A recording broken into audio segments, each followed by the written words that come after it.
નમસ્કાર દર્શક મિત્રો, મોરબી મિરરમાં આપનું સ્વાગત છે. આપણે આજે વાત કરીશું મોરબીના બાપાની કે સિદ્ધિવિનાયકા રાજા અને જે મયુરનગરિકા રાજાનો ડખો છે, જે બાપા ગયા પછીનો ડખો છે, કઈ પ્રકારનો ડખો છે, કઈ પ્રકારના આક્ષેપ છે, કઈ પ્રકારના ગુનો દાખલ કરવાની ભીતિ છે, તો કઈ બાજુ પ્રશાસન દ્વારા કાયદો કોઈના બાપની જાગીર નથી તેવી પણ જાહેરાત કરેલ છે.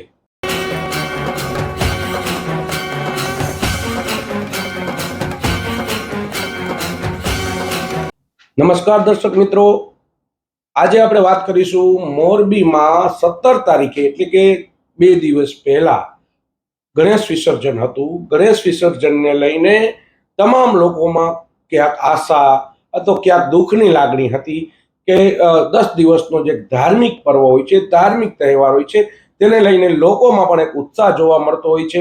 પરિવારથી લઈને તમામ નાના મોટા લોકો છે તે આ ઉત્સવમાં ભાગ લેતા હોય છે. પરંતુ જે આ વર્ષે કે જે 500 થી વધુ જે ગણપતિનું જે વિસર્જન કરવામાં આવ્યું છે, ખૂબ જ શાંતિપૂર્ણ માહોલમાં આ વિસર્જન કરવામાં આવ્યું છે. ત્યારે બે એવા એક ઇસ્યુ થયા છે, જે ઇસ્યુ થયા છે જેને લઈને તંત્ર પણ એક્શન મોડમાં છે, તો ક્યાંક ને ક્યાંક આયોજકો છે તેમાં પણ નારાજગી જોવા મળી રહી છે.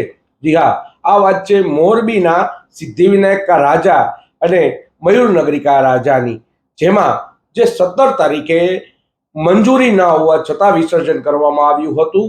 વિસર્જન પણ કરાવી દેવામાં આવ્યું, તંત્રને સાથે રાખીને વિસર્જન કરી દેવામાં આવ્યું. પરંતુ પછી શું થયું એની આજે આપણે ઊંડાણપૂર્વકની વાત કરવી છે. મિત્રો, દ્રશ્યો તમે પણ જોયા છે, મેં પણ જોયા છે, સોશિયલ મીડિયાના માધ્યમથી દ્રશ્યો જોવામાં આવ્યા છે. ક્યાંક ને ક્યાંક સિદ્ધિવિનાયકા રાજામાં, મયુરનગરિકા રાજામાં લોકો પરિવારથી લઈને 10 દિવસ સુધી ત્યાં દર્શન કરવા માટે જતા હતા, પરિવાર સાથે જતા હતા. જેની મૂર્તિ સૌથી મોટી મૂર્તિ માનવામાં આવે છે, એટલે કે 24 ફૂટની તેમની પ્રતિમા હતી ગણપતિની. તો બીજી બાજુ મયુરનગરિકા રાજાની પણ 24 ફૂટની પ્રતિમા હતી. ત્યારે આ પ્રતિમાને વિસર્જન માટે કોઈ જગ્યા મળતી ન હતી. જગ્યા ન મળતી અને જે કલેક્ટરના જાહેરનામા છે તેનો પણ સરેઆમ જે કહી શકે કે ભંગ કરવામાં આવ્યો હતો. ગુજરાત સરકારનું પણ જે કહી શકે કે જાહેરનામું છે, જેમાં 12 કે 13 ફૂટની મૂર્તિઓ છે. પરંતુ એક વાત એ છે કે આ ગણપતિ જ્યારે અહીંયા આવ્યા, જ્યારે ગણપતિને લાવવામાં આવ્યા, ત્યારે કેમ તંત્ર દ્વારા રોકવામાં ન આવી? આ ગણપતિને વાત કરીએ આપણે કે 10 દિવસ પછી પૂજા અર્ચના કરવામાં આવી, તેમનું વિસર્જન કરવામાં આવ્યું. 15 વર્ષથી સિદ્ધિવિનાયકા રાજાનું જે કહી શકાય કે ગણપતિ જે છે તેમના રંગે ચંગે ઉજવણી કરવામાં આવે છે. અને છેલ્લા આ સતત 15મા વર્ષે પણ મચ્છુ 3 ડેમ કે જે સિંચાઈ માટે પાણી જ્યાંથી આપવામાં આવે છે ત્યાં ઊંડો ખાડો છે, ને જેને લઈને ત્યાં જ તંત્ર દ્વારા પણ દર વર્ષે પોઈન્ટ રાખવામાં આવે છે. આ વર્ષે ત્યાં નાના ગણપતિઓને છૂટ આપવામાં આવી હતી, પરંતુ જે મોટા ગણપતિ છે તેને શોભેશ્વર ખાતે છૂટ આપવામાં આવી હતી. પરંતુ વાત હવે શરૂ થાય છે. આખો દિવસ સિદ્ધિવિનાયકા રાજા અને મયુરનગરિકા રાજા બંને રાજમાર્ગો પર ફર્યા, પોલીસ તંત્ર સાથે ખૂબ જ શાંતિપૂર્ણ માહોલમાં ફર્યા. પરંતુ રાત્રે શોભાયાત્રા પૂર્ણ થયા બાદ મહાઆરતીમાં તમામ કક્ષાના આગેવાનો, તમામ ઉદ્યોગપતિઓ જે બાપા સીતારામ ખાતે હાજર રહ્યા હતા ચોક ખાતે, ત્યાંથી લઈ રવાપર ચોકડી મહાઆરતી બાદ શરૂ થયો ખેલ હવે અહીંયા શરૂ થાય છે. મિત્રો, સિદ્ધિવિનાયકા રાજા અને મયુરનગરિકા રાજા બંને એકી સાથે ત્યાંથી વિસર્જન માટે જે આયોજક છે અરવિંદભાઈ બારૈયા અને જે મયુરનગરિકા રાજાના આયોજક છે વિશ્વાસભાઈ ભોરણિયા, બંને પોતાની ટીમ સાથે ધીમી ધારે પ્રસ્થાન કરે છે. દર વર્ષની જેમ આ વર્ષે પણ તેઓ પ્રસ્થાન કરે છે મચ્છુ 3 ડેમ. મચ્છુ 3 ડેમ બાજુ ધીમી ધારે પ્રસ્થાન કરતા કરતા પહોંચે છે, આશરે 2 વાગ્યા સુધીમાં પહોંચે છે. પરંતુ શરૂઆત હવે થાય છે, જ્યાં મોરબી તાલુકા પોલીસ અને જે પોલીસ બંદોબસ્ત ખૂબ જ કડક બંદોબસ્ત કે જે લોકો ડૂબે નહીં તેવા ઈરાદાથી રાખવામાં આવ્યો છે, લોકોને કોઈ તકલીફ ના પડે તેવા ઈરાદાથી રાખવામાં આવ્યો છે. તેઓએ તેને રોક્યા. મિત્રો, રોકવાની સાથે તેઓ પાસે મંજૂરી માંગી, મંજૂરી હતી નહીં. સિદ્ધિવિનાયકા રાજા અને મયુરનગરિકા રાજા બંને ગણપતિનું કે જે શ્રીજી પંડાલમાંથી અહીંયા પહોંચ્યા અને એ શ્રીજીનું વિસર્જન કરવામાં આવ્યું હતું. વિસર્જન પહેલા જ વિઘ્ન આવ્યું, વિઘ્ન હર્તાના વિસર્જનમાં જ વિઘ્ન આવ્યું કહી શકાય. પોલીસથી લઈ તમામ તંત્ર સાથે ત્યાં એલર્ટ મોડ પર હતા, પરંતુ મંજૂરી ન હોવાથી આયોજકોની ટીમને ત્યાંથી પાછા વાળવામાં આવ્યા. ધીમી ધારે સમય જતો રહ્યો. આ હાજર પોલીસ તંત્ર છે તેને પણ ખૂબ જ આયોજકોને સાથ આપ્યો, અને આયોજકોએ પણ પોલીસ તંત્રને સાથ આપ્યો. એકબીજાના સાથ વગર કોઈ પણ પ્રકારની વિસર્જન હોય કે સર્જન શક્ય નથી.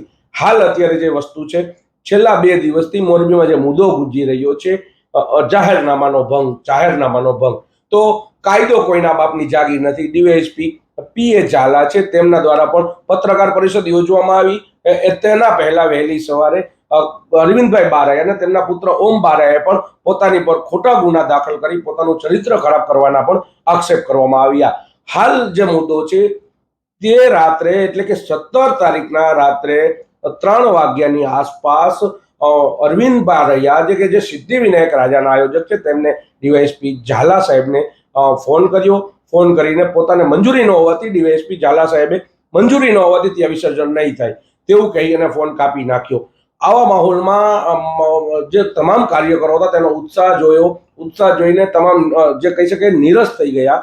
બંને ગ્રુપના આગેવાનો પણ સાથે હતા, કાર્યકરો પણ સાથે હતા, અને આ કાર્યકરોને લઈને ક્યાંક ને ક્યાંક અરવિંદભાઈમાં પણ એક શોક જોવા મળી રહ્યો હતો. તો પોલીસ તંત્ર પણ એક જ મુદ્દો કહી રહી હતી કે અમે તમને ઉપરથી મંજૂરી અપાવો એટલે અમને કોઈ વાંધો નથી, કેમ કે અમારી ફરજનું પાલન કરીએ છીએ. અને એ વાત પણ સાચી છે કે પોલીસ પોતાની ફરજનું પાલન કરી રહી હતી, પરંતુ એક બાજુ ધર્મ હતો તો બીજી બાજુ કાયદો હતો. આ બેની વચ્ચે એક એવી કડી ફસાતી. સમય જોતા આ માહોલ છે અત્યંત ગરમ થઈ ગયો, અને ગરમ થયા બાદ રસ્તા રોકો કરવામાં આવ્યા. અંતે મોરબીના ધારાસભ્ય કાંતિભાઈ અમૃતિયા સુધી આયોજક અરવિંદભાઈ બારૈયાએ વાત કરતા તેઓએ મધ્યસ્થી કરી અને વિસર્જન કરવામાં આવ્યું હતું. વિસર્જન થઈ ગયું, રંગે ચંગે વિસર્જન થવાની જગ્યાએ વહેલી સવારે વિસર્જન થઈ ગયું, શાંતિપૂર્ણ થઈ ગયું, મુદ્દો પૂર્ણ થઈ ગયો. પરંતુ બપોર બાદ અચાનક જ તંત્રને ખ્યાલ આવે છે કે આ વિસર્જન તો કાયદા વિરુદ્ધ છે. આ વિસર્જન કાયદા વિરુદ્ધ હોય, કલેક્ટરના જાહેરનામાનો ભંગ હતો. એ પણ એક વાત હકીકત છે કે કલેક્ટરના જાહેરનામાનો ભંગ હતો. જો કલેક્ટરના જાહેરનામાનો ભંગ હતો તો તેને ક્યારે કેમ રોકવામાં ન આવ્યા, આ પણ એક મોટો પ્રશ્ન છે. બાદમાં તેમને કલેક્ટરના જાહેરનામાના ભંગ બાદ ગુનો દાખલ કરવામાં આવે છે. સિદ્ધિવિનાયક રાજાના આગેવાન જે છે કે અરવિંદભાઈ બારૈયા અને મયુરનગરિકા રાજાના આગેવાન છે વિશ્વાસભાઈ બોરણિયા, બંને ઉપર ગુનો દાખલ કરવામાં આવે છે. ગુનો દાખલ કરી અને તેમના વિરુદ્ધ એફઆઈઆર પણ મોરબી તાલુકા પોલીસ મથકે નોંધવામાં આવે છે. આ બાદ આ વાતને નારાજ થઈ અરવિંદભાઈ બારૈયા દ્વારા પત્રકાર પરિષદ યોજવામાં આવી. તેમના પણ જણાવવામાં આવ્યું કે મને મારા પુત્ર ઓમ બારૈયા અભિનેતા હોવાથી તેમને ટાર્ગેટ કરવામાં આવે છે. તેમને ડીવાયએસપી ઝાલા પણ ખુલ્લા આક્ષેપ કર્યા કે ડીવાયએસપી પીએ ઝાલા સાહેબ છે તે અમારા પરિવાર પર, અમારા પર કે મારા પુત્ર પર ખોટા ગુના દાખલ કરી તેનું ચરિત્ર બગાડવાની વાત કરે છે. પરંતુ શું આ ચરિત્ર બગાડવા માટે ગુનો દાખલ કરવામાં આવ્યો? કેમ કે જે પરિપત્ર છે, જે જિલ્લા કલેક્ટરનો પરિપત્ર છે, તેનું ઉલ્લંઘન કરેલું જ છે. તેમાં તો કોઈ શંકાને સ્થાન નથી, અને પોલીસે પોતાનું કાયદાનું કામ કર્યું છે. પરંતુ બીજી બાજુ બપોર બાદ ડીવાયએસપી પીએ ઝાલા દ્વારા પણ એક પત્રકાર પરિષદ યોજવામાં આવે છે, અને પત્રકાર પરિષદ યોજી પોતે પોતાનું સર્ટિફિકેટ આપી રહ્યા છે. પોતે કહી રહ્યા છે કે આ ગુનો છે, કાયદો કોઈના બાપની જાગીર નથી. હું પણ હિન્દુ છું, અને તે મને મારી પણ હિન્દુ ધર્મ પ્રત્યેની લાગણી છે. કોઈની ધાર્મિક લાગણી દુભાવવાની વાત નથી, જે અરવિંદભાઈ બારૈયા દ્વારા પર આક્ષેપ કરવામાં આવ્યા હતા. પરંતુ ક્યાંક ને ક્યાંક આ બંને વાતોમાં બંને વ્યક્તિઓ તરફથી એક એવી વણગૂંઠેલી વાતો છે જેમાં કઈ સામાન્ય પરિબળ છે. મોરબીમાં ધર્મ હોય કે હિન્દુ ધર્મ હોય કે મુસ્લિમ ધર્મ હોય, તમામ ધર્મને બંધારણે સરખી જોગવાઈ આપી છે. ત્યારે જે વાત મોરબીમાં છેલ્લા 2 દિવસથી ચર્ચામાં આવેલી છે, કોઈ પણ વિષય, કોઈ પણ વ્યક્તિ પરની જે આક્ષેપો પ્રતિ આક્ષેપોની વાત છે, ક્યાંક ને ક્યાંક પ્રતિ આક્ષેપોમાં બંને પાત્રો સાચા છે તો બંને પાત્રો ખોટા પણ છે. ક્યાંક ને ક્યાંક કાયદો કાયદાની રીતનું કામ કરે છે તો ધર્મ ધર્મનું આપનું કામ કરે છે. ટોળાને અકલ ન હોય આ પણ અધિકારીઓ જાણે છે, અને ધર્મ છે તેમને પણ અકલ ન હોય, કેમ કે ધર્મ હંમેશા આંધળો હોય છે, શ્રદ્ધા હંમેશા આંધળી હોય છે, વિશ્વાસ હંમેશા આંધળો હોય છે.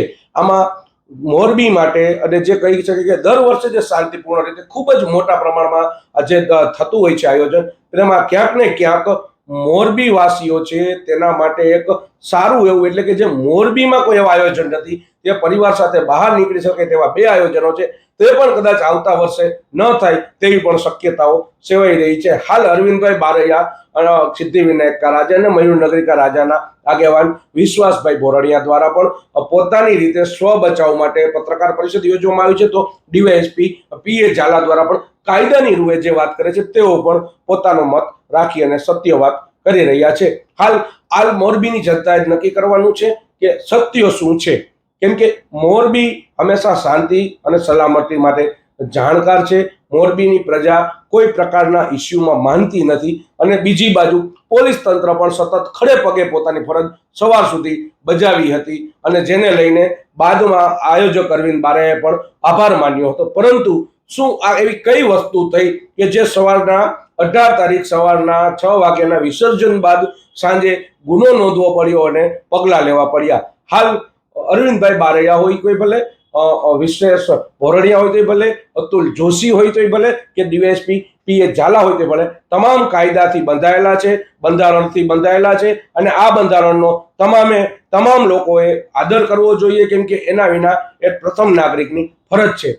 હાલ મોરબીમાં આ મુદ્દો ચકચારી છે. આગામી સમયમાં પણ મોટા રજૂઆતોના એંધાણ થાય તેવી શક્યતાઓ સેવાઈ રહી છે. પરંતુ મોરબી વાસીઓ દ્વારા પણ આવા કોઈ પણ કાયદાને હાથમાં ના લે, કલેક્ટરનું જો જાહેરનામું હોય તો પોલીસની મંજૂરી વગર આવા કોઈ પણ પગલાં ન ભરે અત્યંત જરૂરી છે. આવા ને આવા ન્યૂઝ માટે આવતા સમયમાં પણ મળતા રહીશું. આભાર. અમારી સાથે જોડાયેલા રહેજો. મોરબી મિરરના પેજને લાઇક, શેર અને સબસ્ક્રાઇબ કરજો. આભાર.